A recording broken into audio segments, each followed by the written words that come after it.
گوجری زبان میں اپڈیٹ سنیے۔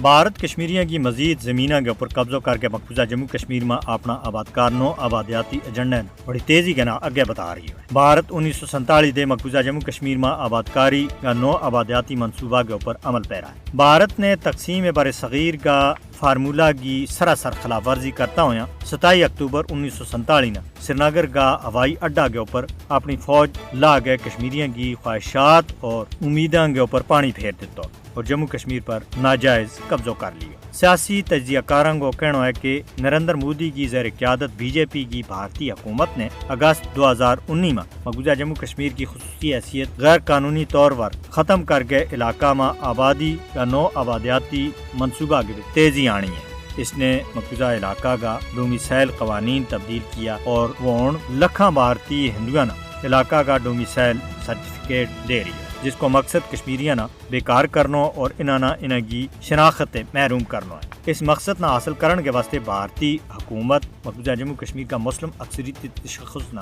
ختم کرنے کے واسطے مختلف قوانین متعارف کروا رہی ہے۔ آر ایس ایس اور بی جے پی جموں کشمیر کا لوکانہ فوجی طاقت کا بلبوتا کے اوپر قید کرن، علاقہ میں آبادی کا تناسب نہ بٹاؤن اور کشمیریوں کی ثقافت اور شناخت نہ مٹاؤن اور انہاں کا تمام قدرتی وسائل کے اوپر قبضہ کرنے کے واسطے اس وقت بڑا پیمانے کے اوپر کام کر رہی ہے۔ مودی اسرائیلی ماڈل کے اوپر عمل کر رہی ہے۔ مقبوضہ جموں کشمیر کے بچ نو آبادیاتی منصوبہ نہ آگے بداؤن کے واسطے بھارتی کاروباری کمپنیاں نہ استعمال کی جا رہی ہے۔ تجزیہ کاروں کو کہنا ہے کہ بھارت ایک منصوبہ بند طریقہ دے مقبوضہ جموں کشمیر میں آبادکاری کا ایجنڈا نہ آگے بدا رہی ہے، اور یہ بالکل اسی طرح وہ ایجنڈا ہے جس طرح اسرائیل سے ہونی حکومت فلسطینی علاقوں کے بچ عمل پیرا ہے۔ سیاسی تجزیہ کاروں نے اس گل سے بھی خبردار کی ہے کہ بھارت مقبوضہ علاقہ کے بچ جڑا اقدامات کر رہی ہے وہ جموں کشمیر کا بارہ ماہ اقوام متحدہ کی قراردادوں اور بین الاقوامی قوانین کی سراسر خلاف ورزی کر رہی ہے۔ انہوں نے کہا کہ اقوام متحدہ اور عالمی برادری کی یہ ذمہ داری بنے کہ وہ مقبوضہ علاقہ کے بچ جاری نو آبادیاتی بھارتی منصوبہ کو نوٹس دیں اور کشمیریاں انہوں کو ناقابل تنسیق حق خود ارادیت دوڑن کے واسطے ایک مؤثر کردار ادا کریں۔